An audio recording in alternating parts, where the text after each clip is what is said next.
Let me share your screen.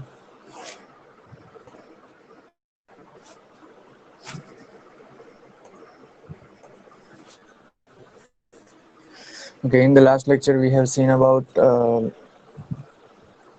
OSI layer, right? Each and every layer we have discussed.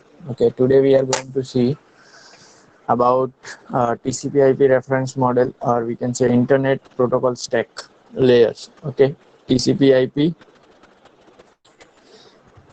Reference model અથવા તો એને IP stack layer પણ કહેવાય, internet protocol stack layer પણ તમે કહી શકો છો, right? So it is a similarly same પહેલા જેવું જ છે, બટ કમ્પેરિઝન અહીંયા તમે જોઈએ તો it is instead of 7 layer it is divided into 4 layers, in which physical layer અને ડેટા લિંક લેયર જે છે, ફિઝિકલ લેયર અને ડેટા લિંક લેયરનું કામ એક જ લેયર કરે છે. એ લેયરનું નામ છે નેટવર્ક ઇન્ટરફેસ. પછી નેટવર્ક લેયર બંનેમાં સેમ છે, ટ્રાન્સપોર્ટ લેયર બંનેમાં સેમ છે, અને આની અંદર એક જ લેયર આવી ગયું એપ્લિકેશન લેયરની અંદર જ સેશન, પ્રેઝન્ટેશન અને એપ્લિકેશન લેયરનું કામ થશે. Okay, so these three is combined into one. Transport layer as it is, network layer as it is, and data link layer and physical layer is combined into one, that is network interface. Okay, so કોઈકમાં ચાર it has a ચાર કીધું હશે કે basically 4 layer છે, પણ આ transport layer અને internet layer એક જ, એટલે ટ્રાન્સપોર્ટ લેયર that means આપણો OSI લેયરનો transport layer, internet layer that means network layer, data link layer અને ફિઝિકલ લેયર બેનો કોમ્બિનેશન છે. ઓકે, બેનું કોમ્બિનેશન છે, એને નેટવર્ક ઇન્ટરફેસ કહેવાય છે, પણ એકચ્યુઅલીમાં એના it has a 5 layers. Okay, as per the books it has a 5 layers. So let us see about TCP/IP reference model. Transmission control protocol, we can say internet protocol, TCP/IP protocol suite is the engine for the internet and a network world wide. Basically A use થશે internet અને network, કોઈ પણ network establish કરવા માટે. TCP/IP either combines several OS layer into single layer or does not use certain layer at all. Right, already આપણે જોઈ લીધું છે કે અમુક લેયરનું કામ નથી, અથવા તો જે લેયર જોઈએ છે એને અમુક જે કમ્બાઈન થઈ જતા હોય એને આપણે કમ્બાઈન કરી શકીએ છીએ. સો that's why it is a 5 layers. TCP/IP is a set of protocol developed to allow cooperating computer to share resources across the network. હવે ઘણા બધા પ્રોટોકોલ છે TCP/IP અને એ લોકોનો બેઝિક ફંડામેન્ટલ બેઝિક યુઝ એ છે કે કોઈ પણ બે અથવા તો બે કરતા વધારે કોમ્પ્યુટર વચ્ચે રિસોર્સિસ શેર કરવા માટે. ઓકે, પછી એ ફાઇલ પણ હોઈ શકે, સિમ્પલ કોમ્યુનિકેશન પણ હોઈ શકે in terms of either command prompt થી પણ તમે મેસેજ મોકલી શકો. various protocol is there, so I will give you overview about that protocol also. So as I discussed, TCP/IP model has a 5 layers, starting from the top. First layer application layer, second layer transport layer, third one is either you can say network or internet layer, fourth one is network interface, which is divided into two, data link layer and physical network. Okay, as we can see from the above figure, the presentation and the session layer are not there in the TCP/IP model, right? TCP/IP માં presentation અને session layer અને application layer, ત્રણ layer OSI મોડેલમાં જોયેલા, એને combine કરીને એક layer બનાવે છે, એને કહેવાય application layer. Also note that the network access layer in this TCP/IP model combines the function of data link layer અને ફિઝિકલ લેયર. એટલે નેટવર્ક ઇન્ટરફેસ જે અહીંયા લખ્યું છે that is data link layer અને ફિઝિકલ લેયરનું કોમ્બિનેશન છે. Okay, basically data link layer શાના માટે યુઝ થતું હતું? તો error correction, error detection, flow control માટે યુઝ થતું હતું. અને ફિઝિકલ લેયર જે હતું તે એકચ્યુઅલી તમારા ડેટા જે ટ્રાન્સફર કરવાના છે એના માટે યુઝ થતું હતું, right? From sender to receiver, જે ફિઝિકલ મીડિયમ અથવા તો કોઈ પણ મીડિયમમાં ડેટા ટ્રાન્સફર થાય છે તેના માટે ફિઝિકલ મીડિયમ હતું. તો આ લોકોએ શું કર્યું? ડેટા ટ્રાન્સમિશન ની રિસ્પોન્સિબિલિટી, એરર કંટ્રોલિંગની ફેસિલિટી અને ફ્લો કંટ્રોલની ફેસિલિટી એક જ લેયરમાં એડ કરી નાખી. તેને કહેવાય નેટવર્ક એક્સેસ લેયર અથવા તો network interface layer. Okay, starting with application layer. Application લેયરની વાત કરીએ The application layer is the topmost, right? Topmost layer of the 4 layer TCP/IP model. કોઈક વાર અહીંયા ઇન્ડિકેટ કર્યું હશે 4 layer, રાઈટ, અને ઉપર આપણે ડિસાઇડ કર્યું છે 5 layer. અહીંયા છે યુઝર પાસે ડાયનેમિકલી યુઝર ચેક કરી ડિઝાઇન કરી શકે છે લેયર, રાઈટ. એવું જરૂરી નથી કે 4 layer હોવા જોઈએ, 5 layer હોવા જોઈએ, રાઈટ. ફંક્શનાલિટી તમે કેવી રીતે ઇમ્પ્લિમેન્ટ કરો છો ડિફરન્ટ લેયરની, એના ઉપર એ ડિપેન્ડ કરશે, રાઈટ. તમે એપ્લિકેશન લેયર, સેશન લેયર અને પ્રેઝન્ટેશન લેયરને એક લેયરમાં મૂકી દો તો એક લેયર થઈ ગયું. ડેટા લિંક લેયર અને એને એક મૂકી દેવો તો એક લેયર થયું, અને ડેટા લિંક લેયર અને ફિઝિકલ લેયરને સેપરેટ કરશો તો તમારા ટોટલ 5 layer થશે. Okay, the application layer is present on the top of the transport layer. Okay, transport layer ની ઉપર હશે. Application layer define TCP/IP application protocol and how host program interface with the transport layer service to use a network. Okay, એક એ define કરશે કે કયો application layer, sorry, application TCP/IP application protocol આપણે use કરવાનો છે. ઓકે, નીચે તમે જો ઘણા બધા પ્રોટોકોલ છે, એમાંથી તમે કયા પ્રોટોકોલ યુઝ કરવાના છે, અને એ જે પણ પ્રોટોકોલ હશે એ ટ્રાન્સપોર્ટ લેયર સાથે કેવી રીતે ફંક્શનાલિટી કરે છે, રાઈટ. સો પહેલા આપણે એ જોઈ લઈએ કે પ્રોટોકોલ કયા કયા આવી શકે. Application layer include all the high level protocol like DNS, domain name service, બરાબર. એકચ્યુઅલીમાં જે નેટવર્ક ચાલે છે આઈપી એડ્રેસ પર ચાલતું હોય છે, રાઈટ. આપણે તો લખીએ www.google.com, રાઈટ, પણ બેકએન્ડમાં ઘણા બધા એવા પ્રોટોકોલ અલ્ગોરિધમ કામ કરતા હોય છે. જેમ કે www.google.com તમે લખશો એટલે તમને એક આઈપી એડ્રેસ જનરેટ થશે, પણ આપણે ગૂગલ આપણને હ્યુમન ઇન્ટરેક્શન માટે એ લોકોએ ડોમેન નેમની સિસ્ટમ લાવ્યા. બાકી કોઈ પણ નેટવર્ક એકબીજા સાથે, મીન્સ કે બે કોમ્પ્યુટર એકબીજા સાથે કનેક્ટ કરતા હશે, કોમ્પ્યુટર એકબીજાને કઈ રીતે ઓળખે, તો આઈપી એડ્રેસથી ઓળખે, બરાબર. ઇન્ટરનેટ પ્રોટોકોલનું જે એડ્રેસ છે એનાથી ઓળખે. For example 10. મારું કોમ્પ્યુટરનું લઈએ તો કોમ્પ્યુટરનું આઈપી એડ્રેસ છે 10.0.7.1 ફોર એક્ઝામ્પલ છે, અને સામેવાળો તમે કોઈકનું આઈપી એડ્રેસ જેના સાથે હું કોમ્યુનિકેશન કરું છું એ 10.0.7.2 હશે. બંને કોમ્પ્યુટર એકબીજાને આઈપી એડ્રેસ સાથે ઓળખે છે, પણ ફોર એક્ઝામ્પલ મારું કોમ્પ્યુટરનું કોઈ આઈપી એડ્રેસનું નેમ હશે, ઓકે, કે www.xyz.com, અને સામેવાળા જેનું હતું આઈપી એડ્રેસ 10.0.7.2 એનું www.abc.com. તો આપણે જે બંને આઈપી એડ્રેસનું અહીંયા ડિસ્ક્રિપ્શન આપ્યું છે, તો એકબીજાને ઓળખતા હશે થ્રુ આઈપી એડ્રેસ. ઓકે, બંને એકબીજાને આઈપી એડ્રેસથી ઓળખતા હશે. હવે દુનિયામાં તો એવા ઘણા બધા કોમ્પ્યુટર છે, તો બધાના આઈપી એડ્રેસ યાદ રાખવા મુશ્કેલ પડી જાય, right. It is a very ટીડિયસ task, અથવા તો ટફ ટાસ્ક કહી શકીએ આપણે, કે બધાના આઈપી એડ્રેસ યાદ રાખો, રાઈટ. તો એ લોકો શું લઈ આવ્યા, તો they have developed system called as domain name service. એટલે બધા જે કોમ્પ્યુટર હશે, જે સર્વર હશે, જેની આપણે સર્વિસ લઈએ છીએ, એને કોઈ નામ આપી દીધું, ઇંગ્લિશ જેવું નામ. Okay, combination of a string, alphabet string, કે જેને હ્યુમન ઇઝીલી અન્ડરસ્ટેન્ડ કરી શકે એઝ વેલ એઝ ઇઝીલી યાદ રાખી શકે. ઓકે, સો ધેટ્સ વાય એને કહેવાય ડોમેન નેમ સર્વિસ. એટલે તમે ઘણી વાર કોઈ પણ વેબસાઇટ પરચેસ કરવાના હશે કે એવું કરવાના હશે, તો તમારે પહેલા ડોમેન પરચેસ કરવું પડે, રાઈટ.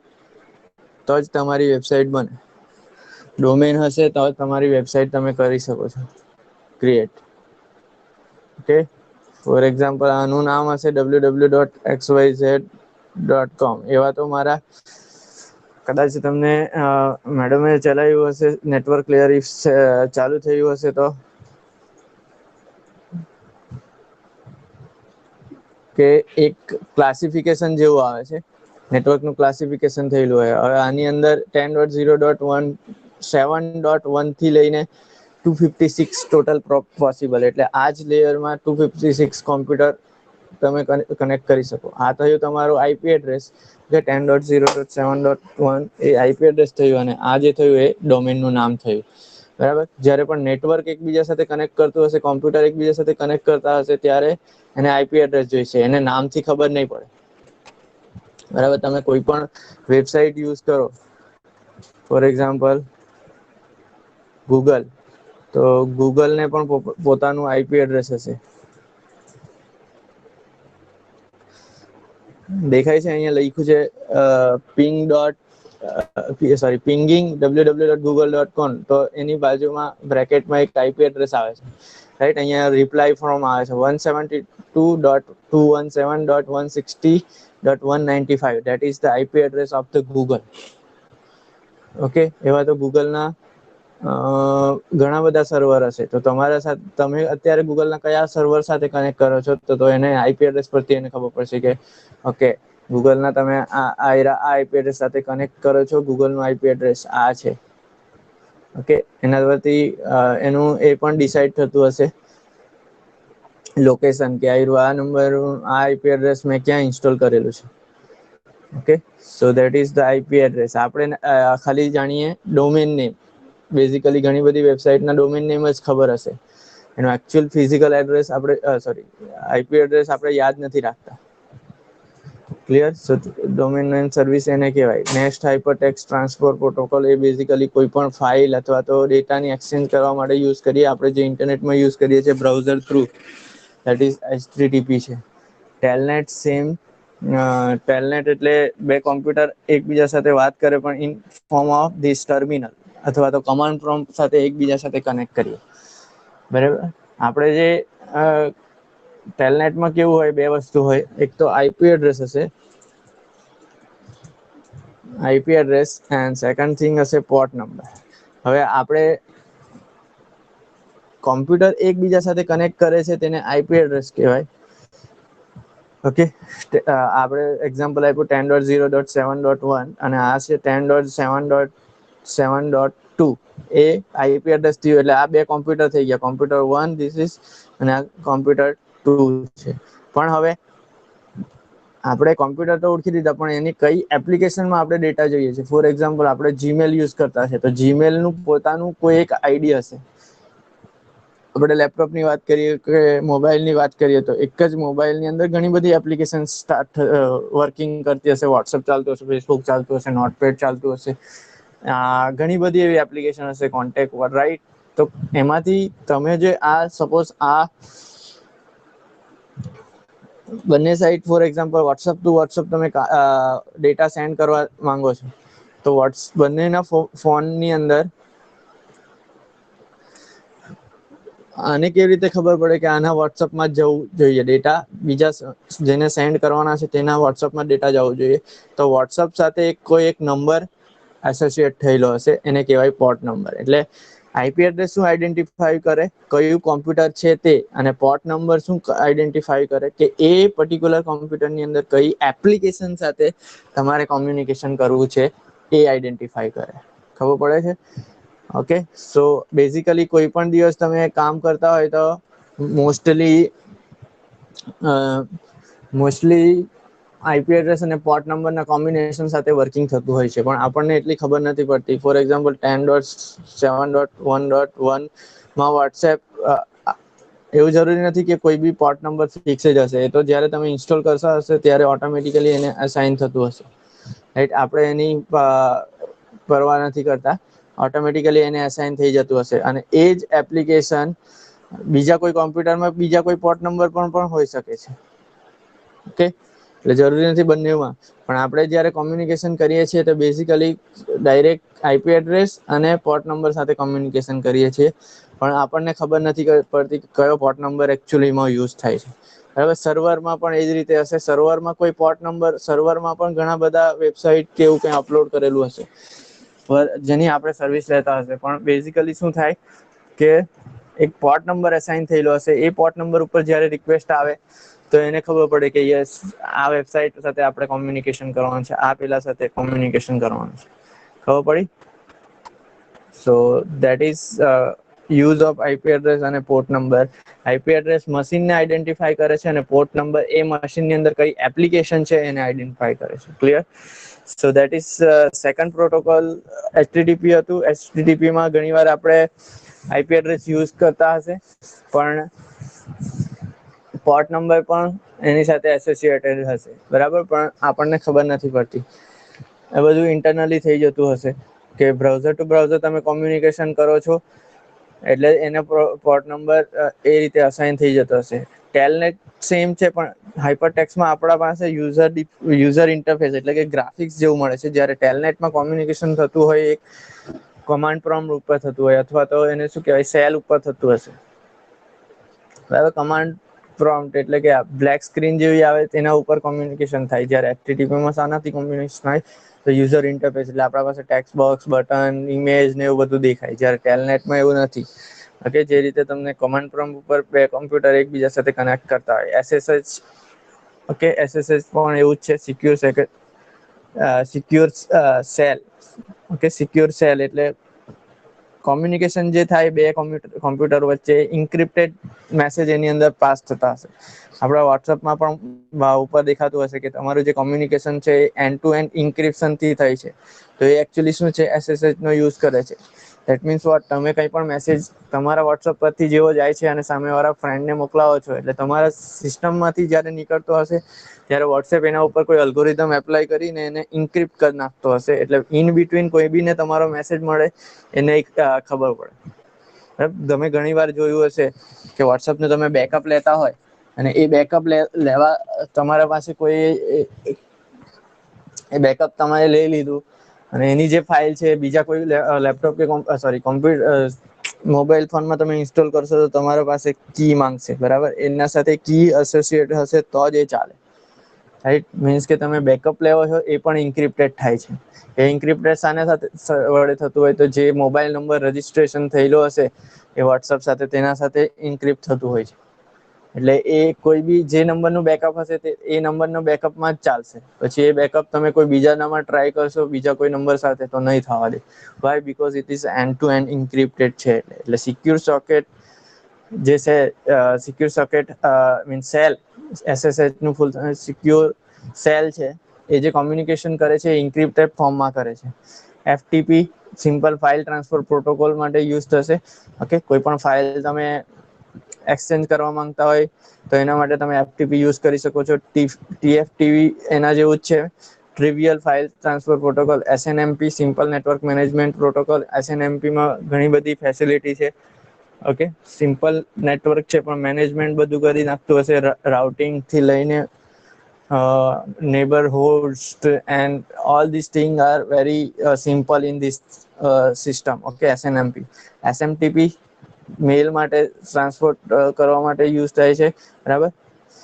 એસએમટીપી સિમ્પલ મેલ ટ્રાન્સફર પ્રોટોકોલ. બેઝિકલી જીમેલ ને તમે જે પણ કરો છો એની અંદર એ યુઝ થતું હશે SMTP. Next DHCP dynamic host configuration protocol. DHCP પણ એક ઇમ્પોર્ટન્ટ પ્રોટોકોલ છે. એની અંદર કેવું થાય કે ઘણી વાર એવી જરૂરત પડે કે મારા નેટવર્ક, મેં કોઈ નેટવર્ક બનાવ્યું, ફોર એક્ઝામ્પલ કોમ્પ્યુટર ડિપાર્ટમેન્ટનું કોઈ નેટવર્ક બનાવ્યું છે. હવે મને આઈડિયા નથી કે કેટલા સ્ટુડન્ટ એકી સાથે એની અંદર કનેક્ટ કરવાના છે, તો દરેક સ્ટુડન્ટને મારે આઈપી એડ્રેસ પ્રોવાઈડ કરવું પડે, રાઈટ. હું જો આઈપી એડ્રેસ સ્ટેટિક કરી નાખું એટલે કે ફિક્સ કરી નાખું તો મારા એલોકેટ કે 200 સ્ટુડન્ટને જ હું એલોકેટ કરી શકું, પણ મારે એન્ડ મોમેન્ટ પર એવું બની શકે કે નંબર ઓફ યુઝર અથવા તો સ્ટુડન્ટ વધી ગયા તો મારે શું કરવાનું? તો એના માટે ડાયનેમિક હોસ્ટ કોન્ફિગરેશન પ્રોટોકોલ આપણે ઇન્સ્ટોલ કરવું પડે. ઓકે, એટલે કે કોન્ફિગરેશન કરવું પડે. એટલે તેમાં ગમે તેટલા યુઝર આપણા સિસ્ટમની અંદર આવે, ઓટોમેટિકલી એને આઈપી એડ્રેસ પ્રોવાઈડ થઈ જાય. એટલે નંબર ઓફ જે એકોમોડેશન છે, નંબર ઓફ યુઝર્સ એ તમે ડાયનેમિક રાખી શકો છો અને કોઈ પણ આઈપી એડ્રેસ ફિક્સ કરી શકો, મીન્સ કે એલોકેટ કરી શકો છો, રાઈટ. અત્યારની જે કોમ્પ્યુટરની સિસ્ટમ એટલે આપણી લેબની સિસ્ટમ છે તેમાં તમે તમારું લેપટોપ લાવીને એટેચ કરશો ઇન્ટરનેટ તો તમારે લેપટોપ નહીં ચાલશે. એની અંદર પ્રોક્સી મૂકવું પડે જ્યાં સુધી તમારું નેટ નહીં ચાલે. કેમ? બીકોઝ એની અંદર જે આઈપી એડ્રેસ છે તે ફિક્સ એલોકેટ કરી નાખેલા છે કે આટલેથી આટલા આઈપી એડ્રેસ હશે તો જ તમારું સિસ્ટમ આપણી કોલેજની અંદર ઇન્ટરનેટ ચલાવી શકે, રાઈટ. DHCP નથી મૂકેલો. જ્યારે આપણા મોબાઈલમાં કેવું હોય, DHCP આવે. DHCP એટલે તમે કોઈ પણ એરિયાના કોઈ પણ નેટવર્કમાં જાઓ એટલે તમને એ નેટવર્કનું જે IP એડ્રેસ ફ્રી મળેલું હશે તે તમને એલોકેટ થઈ જાય, બરાબર. બીકોઝ આપણે તો સેકન્ડે આપણી પોઝિશન ચેન્જ થતી હશે, મિનિટે આપણે નેટવર્ક બદલતા હોઈ શકે, પ્રોબેબલી કે તમે ટ્રાવેલ કરો છો એક સ્તરથી બીજા સ્તરે, તો ત્યાં એ ટાઈમ પર તમારું નેટવર્ક એટલે કે ટાવર સાથે કનેક્ટિવિટી હોય તે ચેન્જ થતી હોય. તમને કેવી રીતે ખબર પડશે કે કયા નેટવર્કમાં આવ્યા? તો મીન્સ કે જે નેટવર્ક ટાવરમાં જાઓ છો તે તમને ઇન્ટરનેટ પ્રોવાઈડ કરે છે, રાઈટ. તો એના માટે DHCP પ્રોવાઈડ કરેલું હશે કે તમે કોઈ પણ નેટવર્કમાં જાઓ એની અંદર જે પણ ફ્રી નેટવર્ક અવેલેબલ હશે તમારા સિસ્ટમના મેક એડ્રેસ સાથે કમ્બાઈન થઈને તમને નવું IP એડ્રેસ પ્રોવાઈડ કરી આપશે, એટલે તમને ત્યાંનું ઇન્ટરનેટ અવેલેબલ થઈ જશે. Okay, next is X window. એ પણ એના જેવું જ છે. RDP remote desktop protocol. Remote desktop protocol એટલે તમે ટીમ વ્યુઅર ને એ બધું જોયું હશે, રાઈટ. તો એનામાં RDP યુઝ થાય કે તમે અહીંયા બેઠા દુનિયાનો કોઈ પણ કોમ્પ્યુટર ને એક્સેસ કરી શકો છો. એક્સેસ મીન્સ કે એ તમારા લેપટોપ કે કોમ્પ્યુટર પર જ દેખાશે કે સામેવાળાનું કોમ્પ્યુટર તમારા લેપટોપ પર જ દેખાઈ જશે. એને કહેવાય રિમોટ ડેસ્કટોપ. ઓકે, એટલે ભલે ને એનું કોમ્પ્યુટર USA કે કેનેડાની અંદર હશે, એને જો અલાઉ કર્યું હશે તો તમે અહીંયા ઇન્ડિયામાં બેઠા એનું કોન્ફિગરેશન ચેન્જ કરી શકો. બીજી બધી ઘણી બધી ઇન્ફોર્મેશન મીન્સ કે એની ડ્રાઈવ ને બધું એક્સેસ કરી શકો, right. So that is remote desktop protocol. So these are the basically these are the protocol છે. HTTP અહીંયા FTTP લખ્યું છે પણ actually it is FTP. Telnet, network transport protocol, DHCP and ping. Okay, next is transport layer. The purpose of the transport layer is to permit device on the source and destination host to carry on a conversation. Okay, basically transport layer નું કામ connection establish કરવાનું હશે. Okay, source અને destination કયું છે એ identify કરીને data તમારે ટ્રાન્સપોર્ટ કરવાનું. ઓલરેડી આપણે જોઈ લીધું છે. Transport layer define level of service, status of the connection used when transporting data. Status check કરશે connection still there or not, disconnect થઈ ગયું છે, ડિસ્કનેક્ટ થઈ ગયું તો પાછું કનેક્ટ કરવાનું, રાઈટ. એ બધી રિસ્પોન્સિબિલિટી ટ્રાન્સપોર્ટ લેયરની છે. Transport layer provide end to end data transfer by delivering data from application to its remote player એટલે પિયર. બેઝિકલી એટલું યાદ રાખવાનું. નેટવર્ક લેયરમાં શું આવે? નેટવર્ક લેયરનું કામ છે computer to computer data transfer કરવાનું. જ્યારે ટ્રાન્સપોર્ટ લેયરનું કામ છે application to application data transfer કરવાનું. એટલે મેં તમને એક્ઝામ્પલ આપ્યું, તો આમાં આપણે જોઈએ તો નેટવર્ક લેયર શું કરશે? નેટવર્ક લેયરનું કામ આ જે બંને મશીનને કનેક્ટ કરવાનું છે, અને એ કનેક્શન થશે તો કયા રૂટ થ્રુ જવાનું છે એ ડિસાઈડ કરશે. જ્યારે ટ્રાન્સપોર્ટ લેયરનું કામ શું છે? આ કોમ્પ્યુટરના વોટ્સઅપ અને આ કોમ્પ્યુટરના વોટ્સઅપને એકબીજા સાથે કનેક્ટ કરવાનું. Okay, so that is data from application to its remote peer. The most used transport layer protocol is TCP. Okay, transport control protocol. TCP અને UDP છે ટ્રાન્સપોર્ટ લેયર પ્રોટોકોલની અંદર. એ તમે ટ્રાન્સપોર્ટ લેયરમાં ઇન ડિટેલમાં જોશો. TCP reliable delivery of the data માટે important છે. Conjunction control આવશે, ફ્લો કંટ્રોલ આવશે, ડુપ્લિકેટ ડેટા સપરેશન આવશે, બરાબર. રિલાયબલ ડિલિવરી ડેટા કેવી રીતે આવે? તો આની અંદર એક અલ્ગોરિધમ યુઝ થાય, 3-way હેન્ડશેક. એટલે આપણે ઓલરેડી જોયેલો છે કે પહેલા સેન્ડર જે હશે સર્વરને પૂછશે આર યુ રેડી. જો સર્વર રેડી હશે તો એને એકનોલેજમેન્ટ આવશે અને ત્યાર પછી ડેટા ટ્રાન્સફર થાય. એટલે એની અંદર કનેક્શન એસ્ટાબ્લિશ થાય અને ત્યાર પછી ડેટા ટ્રાન્સફર થાય. એટલે બંને સર્વર અને ક્લાયન્ટ જે હશે એકબીજા સાથે પરમિશન લઈને કોમ્યુનિકેશન સ્ટાર્ટ કરે. જે રીતે આપણે એક્ઝામ્પલ આપેલું કોલ સેટઅપ કરીએ છીએ કે આપણે સામેવાળાનો નંબર ડાયલ કરીએ છીએ, પછી બીપ અવાજ આવીને પછી સામેવાળાને રિંગ જાય, ત્યાર પછી આપણે વોઇસ ડેટાની આપ લે કરીએ છીએ. જ્યારે ઈમેલમાં એવું નથી થતું. સામેવાળાને ખાલી એડ્રેસ મારી દો, તો એ યુડીપી થઈ ગયું, ઈમેલ એડ્રેસ. સામેવાળાને ખાલી એડ્રેસ હોવું જોઈએ. એડ્રેસ આવી ગયું ત્યાર પછી એ ભલે ને ઓનલાઈન હોય કે નહીં હોય, એનામાં ઇન્ટરનેટ ચાલતું હશે, એનામાં ઈમેલની ડિલિવરી થઈ જતી હોય. વોટ્સઅપમાં પણ એવું જ છે. વોટ્સઅપમાં કેવું કે જે નંબર હશે તેના ઉપર આપણે મેસેજ મોકલીએ, પછી ભલે ને સામેવાળો ઇન નેટવર્ક હશે ઓર નોટ, ઓકે, મેસેજ એને સેન્ડ થઈ જશે. એ અનલેસ એન્ડ અનટિલ તમને બ્લોક નહીં કર્યું હશે તો, રાઈટ. અનબ્લોક હશે તો મેસેજ પહોંચી જશે. જેવો એ ઇન્ટરનેટ ચાલુ કરશે એટલે એનામાં મેસેજ આવી જશે. જેવું ઇન્ટરનેટ ચાલુ કરશે એટલે ઈમેલ આવી જશે. So that is UDP, kind of UDP. Transport layer protocol is the user datagram protocol. UDP use કરે કનેક્શન લેસ છે. એમાં connectionless means connection establish નથી થતું, જે રીતે આપણે કોલમાં કરીએ છીએ તે રીતે. સિમ્પલ મેસેજ ફોરવર્ડ થઈ જશે.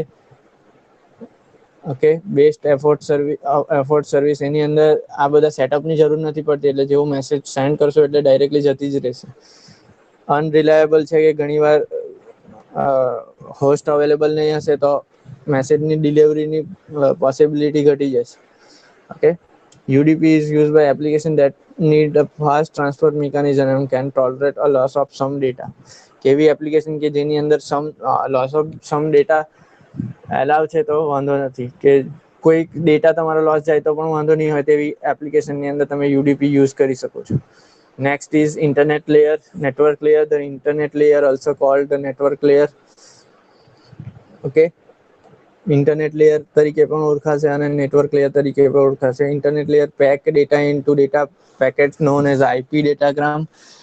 ઓકે, નેટવર્ક લેયર પર જે મેસેજ હશે તેને IP ડેટાગ્રામ કહેવાય, which contain source and destination address. મેં તમને કીધું ને કે ટ્રાન્સપોર્ટ લેયરમાં application to application data transfer થશે, જ્યારે નેટવર્ક લેયરમાં મશીન ટુ મશીન એટલે કે computer to computer data transfer કરશે. એટલે આપણા પાસે ખાલી સોર્સ અને ડેસ્ટિનેશનનું એડ્રેસ જ હોવું જોઈએ, IP એડ્રેસ, અથવા તો એને આપણે લોજિકલ એડ્રેસ કહીએ.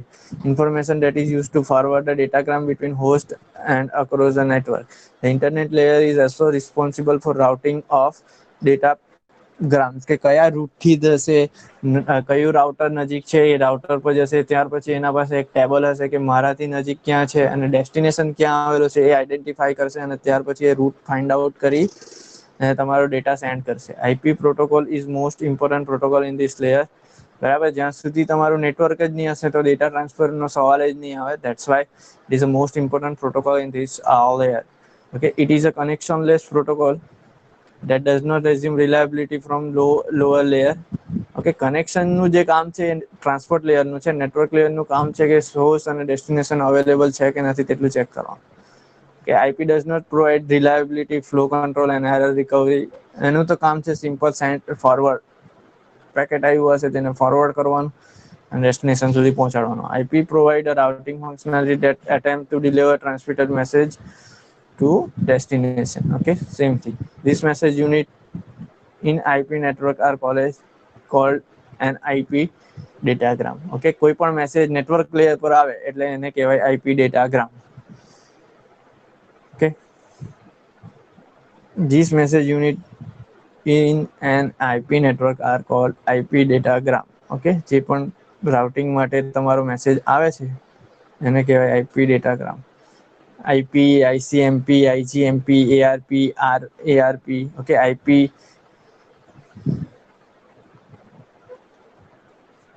Internet Protocol, ICMP, okay, Communication and Messaging Protocol.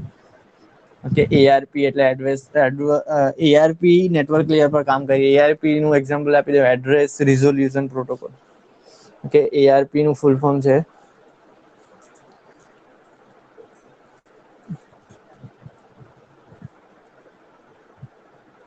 Address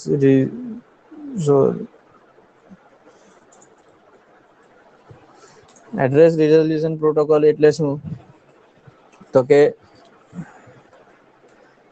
address resolution protocol એટલે શું કે આપણે www.xyz.com લખીએ છીએ તો નેટવર્ક લેયરનું કામ છે કે એનું IP એડ્રેસ કયું છે તે ફાઇન્ડ આઉટ કરવાનું. એટલે ARP શું કરે, ડોમેઇન નેમ પરથી IP એડ્રેસમાં કન્વર્ઝન કરે. ખબર પડી? ડોમેઇન નેમ પરથી IP એડ્રેસ એનું ઇન્ડિકેટ કરાવે. જ્યારે બીજો પ્રોટોકોલ આની અંદર લખેલો છે RARP. RARP મીન્સ આનાથી ઉલટું, IP એડ્રેસ પરથી ડોમેન નેમ બતાવે. તેને રિવર્સ ARP કહેવાય. Okay, reverse address resolution protocol. ARP શું કરશે? ડોમેન નેમ પરથી IP એડ્રેસમાં કન્વર્ટ કરે, અને RARP શું કરે? તો IP એડ્રેસ પરથી ડોમેન નેમમાં કન્વર્ઝન કરશે. Clear? So that is the functionality of network layer. અને નેટવર્ક ઇન્ટરફેસ લેયર કે જે કોમ્બિનેશન છે ફિઝિકલ લેયર અને ડેટા લિંક લેયરનું. Network access layer define detail of how data is physically sent through the network, including how bits are electrically or optically signaled by hardware device that interface directly with a network medium such as coaxial cable, optical fiber or twisted pair copper wire. Okay, so that is જે physical મીડિયમમાં આપણે જોયેલું છે એ છે data કેવી રીતે send થશે એ check કરશે, either electrically or optically signal, એટલે કે લાઇટ થ્રુ પાસ થાય છે તે. This protocol are included in network access layer, ethernet એટલે આપણે કેબલ યુઝ કરીએ છીએ તે, token ring, FDDI, X.25 frame relay, etc. Okay, so this is how your TCP/IP reference model. Basically એની અંદર application layer છે, ટ્રાન્સપોર્ટ લેયર છે, network layer છે અને નેટવર્ક ઇન્ટરફેસ લેયર છે. જ્યારે તમારે ડિસ્ક્રિપ્શન કરવાનું હોય ત્યારે 4 લેયર કરવાનું, બરાબર? But basically model has a 5 layer. એમાં ડેટા લિંક લેયર અને ફિઝિકલ નેટવર્કનું આવ્યું છે, આમાં ડિસ્ક્રિપ્શન નથી આવ્યું, બરાબર? હવે તમારે જાતે OSI લેયર અને TCP/IP પ્રોટોકોલ જે છે, you need to find out the difference between them. Okay, just prepare notes, અને એની અંદર you need to find out the top points. OSI layer અને TCP/IP લેયર જે મોડેલ છે એના ડિફરન્સ ફાઇન્ડ આઉટ કરવાનું છે, બરાબર? ઘણીવાર એક્ઝામમાં પૂછાય છે. Okay, next topic is understanding of delay, loss, throughput in the packet switching network.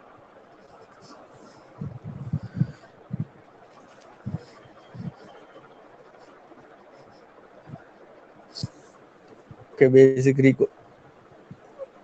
અને આગળ આપણો એક ટોપિક રહી ગયો છે, સો આપણે એ જોઈ લઈએ. The network core. The network core defines the connection of a different network segment together and process to transmit the data packets across the network. The network core is implemented through use of switching technique. કે તમારો data કેવી રીતે pass થાય છે, process થાય છે, કેવી રીતે ટ્રાન્સમિટ થાય છે, તો એ જે રિસ્પોન્સિબિલિટી છે એ નેટવર્ક કોરની છે. એની અંદર બેઝિકલી આટલા ટાઈપ છે: સર્કિટ સ્વિચિંગ, પેકેટ સ્વિચિંગ અને message switching. Okay, circuit switching, packet switching અને message switching. Circuit switching packet switching ની અંદર બે આવશે: ડેટાગ્રામ નેટવર્ક અને virtual circuit network. Okay, so circuit switching આવું દેખાય, જે આપણું બેઝિકલી આવી રીતે કનેક્શન થતું હતું પહેલા, જે ટેલિફોન નેટવર્ક આવતું હતું, રાઈટ? અહીંયા કોઈ એક એક્સચેન્જ હશે, એ એક્સચેન્જમાં જુદી જુદી પોઈન્ટ આપેલા હોય, રાઈટ? સ્વિચ કહેવાય એને. અને એના સાથે ડાયરેક્ટલી તમારો કેબલ કનેક્ટેડ હોય. તમારા ટેલિફોન જે આવતું હતું લેન્ડલાઇન, એનો ડાયરેક્ટલી એ સ્વિચ સાથે કનેક્શન હશે. ત્યાર પછી એક એવી સ્વિચ હશે કે એટ અ ટાઈમ કોઈ બી એકનો ડેટા તમારો ટ્રાન્સફર કરતો હશે. એવું પોસિબિલિટી છે કે આની અંદર આજે બ્લેક પોઈન્ટ બતાવ્યું છે કે નેક્સ્ટ જે ટેકનોલોજી આવી એની અંદર એક કરતા વધારે આ બ્લેક પોઈન્ટ જે બતાવેલા છે તે આવી શકે.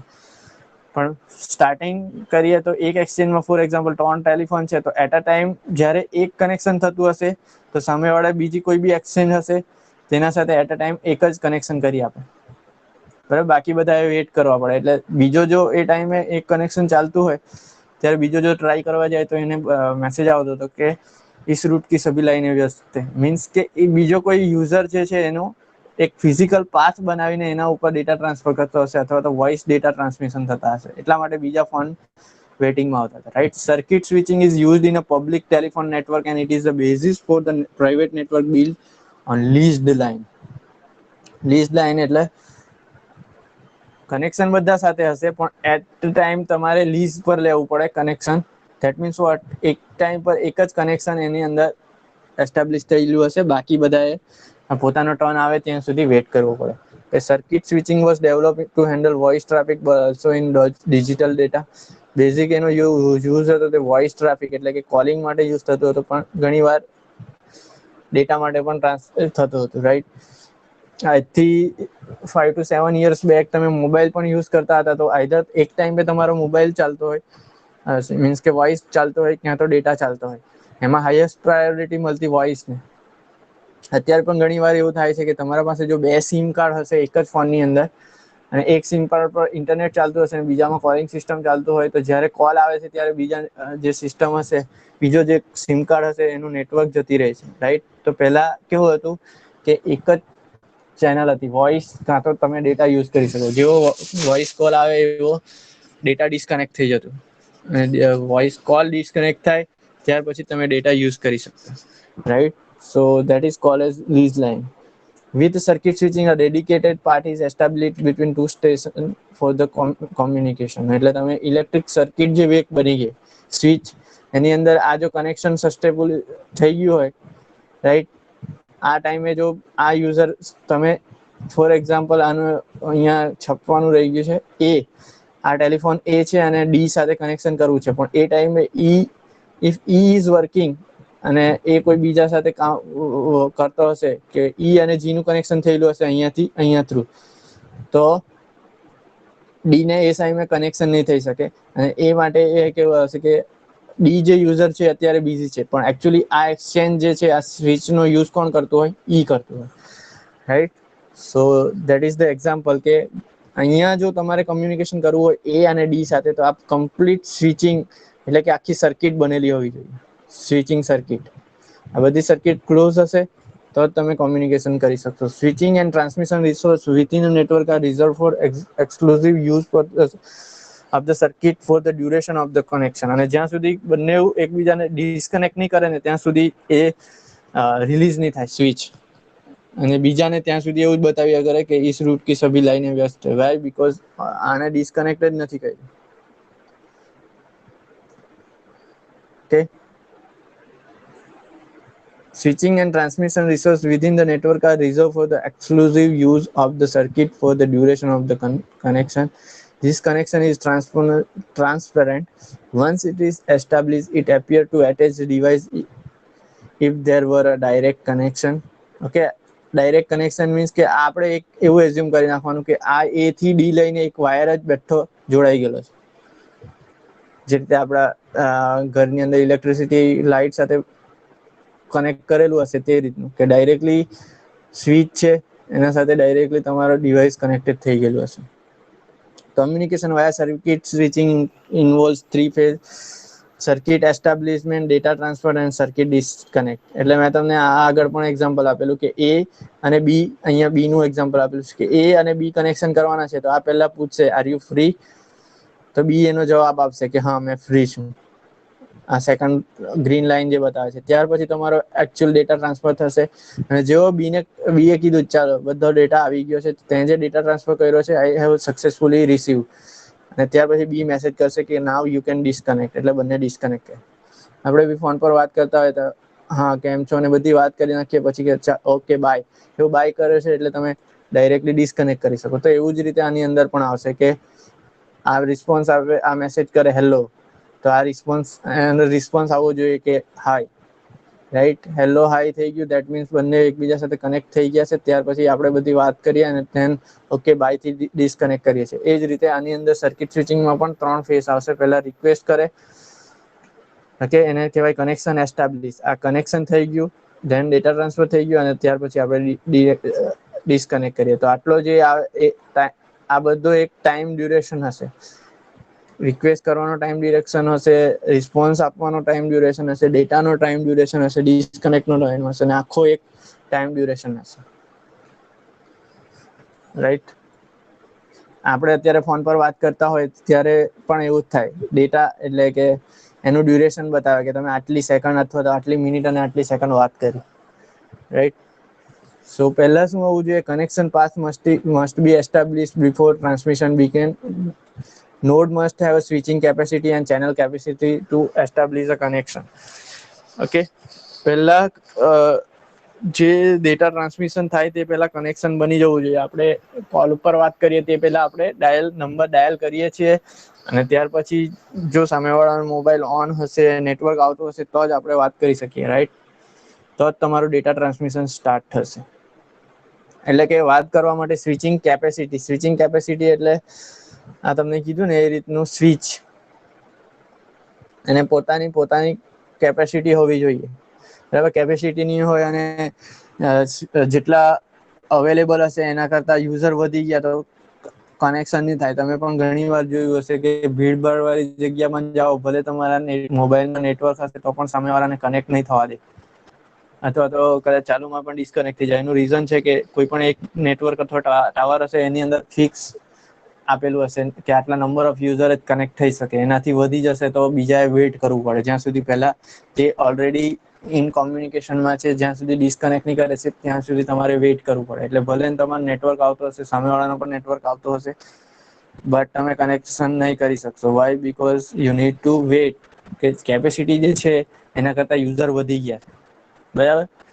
આપણે કેવું કે એક રૂમમાં ફોર એક્ઝામ્પલ 30 ચેર્સ મૂકેલી છે અને 40 સ્ટુડન્ટ આવી ગયા અને કેપેસિટી 30 ની જ છે, તો બાકીના 10 એ વેઇટ કરવું પડે, right?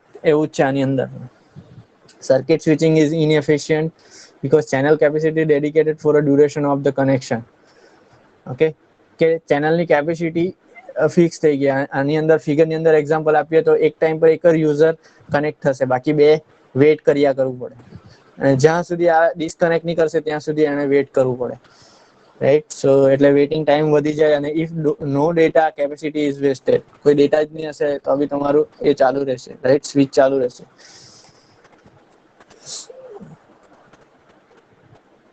Setup takes time, right? આપણે બી કોલ લગાવીએ છીએ તો ઘણીવાર બીપ અવાજ આવે, સામેવાળાનું કનેક્શન ફાઇન્ડ આઉટ કરશે, ત્યાર પછી રિંગ જશે અને ત્યાર પછી સ્ટાર્ટ થાય છે. So setup takes time. Actually takes time પણ એ in terms of millisecond અથવા તો સેકન્ડ્સમાં હશે, એટલો બધો ટાઈમ પણ નહીં જાય. Once connected transfer is transparent to the user. Data is transmitted at a fixed data rate with no delay. બરાબર. નેટવર્ક બરાબર આવતું હશે તો તમે ગમે તેટલો ડેટા ટ્રાન્સફર કરી શકો છો. Develop for voice transmit circuit switching જે છે બેઝિકલી વોઇસ માટે યુઝ થાય છે, પણ ડેટા માટે પણ કોઈ યુઝ કરી શકો છો via modem. Interconnection of telephone within a building of the building or office. એટલે કે આનું એક્ઝામ્પલ છે ઇન્ટરકનેક્શન ઓફ ટેલિફોન. એકબીજા સાથે ટેલિફોન જે ફોર એક્ઝામ્પલ આપણા ડિપાર્ટમેન્ટમાં જુદી જુદી લેબમાં ફોનનું જોયેલું હશે તો જુદા જુદા ડિપાર્ટમેન્ટ વચ્ચે કનેક્શન કરેલું હશે, તેની અંદર સર્કિટ સ્વિચિંગ તમે યુઝ કરી શકો. In circuit switching a direct physical connection between two devices is created by space division switch, time division switch, or both, or circuit switching. Use any of the below technology, right? Space ડિવિઝનમાં શું થાય કે બધા યુઝરને અમુક space આપી દીધેલી હશે અને ટાઈમ ડિવિઝનમાં ટાઈમ આપી દીધેલો હશે કે 9 થી 10 તો આને યુઝ કરવાનો, 10 to 11 આને યુઝ કરવાનો. એ રીતનું ટાઈમ સ્લોટ આપી દીધેલો હશે. અને સ્પેસ ડિવિઝનમાં સ્પેસ આપી દીધેલી હશે કે આટલા MB આ યુઝ કરે, આટલું ચેનલની કેપેસિટી આ યુઝ કરે. ઓકે, સો ડેડિકેટેડ હશે કે આટલી યુઝ કરવાનું. ઓકે, આઈધર તમે સ્પેસ ડિવિઝન સ્વિચિંગ યુઝ કરી શકો છો, આ જસ્ટ એક્ઝામ્પલ માટે લખેલું છે, અને બીજું છે ટાઈમ ડિવિઝન સ્વિચિંગ માટે તમે યુઝ કરી શકો છો. સ્પેસમાં આ રીતની સ્પેસ આપી દીધી છે કે એક યુઝર છે એના પાસે 4 સ્પેસ આપેલી છે, એ 4 માંથી કોઈ પણ ચેનલનો એ યુઝ કરી શકે. 2 પાસે 4 ચેનલ છે, કોઈ પણ યુઝ કરી શકે છે એટ અ ટાઈમ 1. ઓકે, અને ટાઈમ ડિવિઝનમાં આ રીતનું એક એ હશે, 4 કોમ્પ્યુટર છે તો આ ક્રમમાં એને આપી દીધું, પહેલા D જશે, પછી C જશે, પછી B યુઝ કરશે, પછી A યુઝ કરશે, આ રીતનું. બરાબર. એ તમે આઈ થિંક તમને આવશે.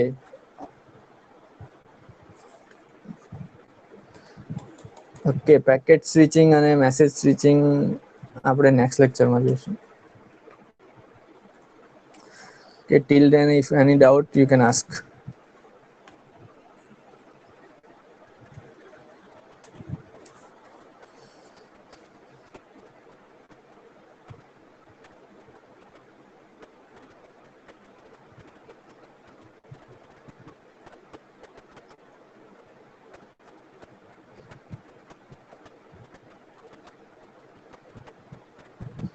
Okay, today I will upload this Word document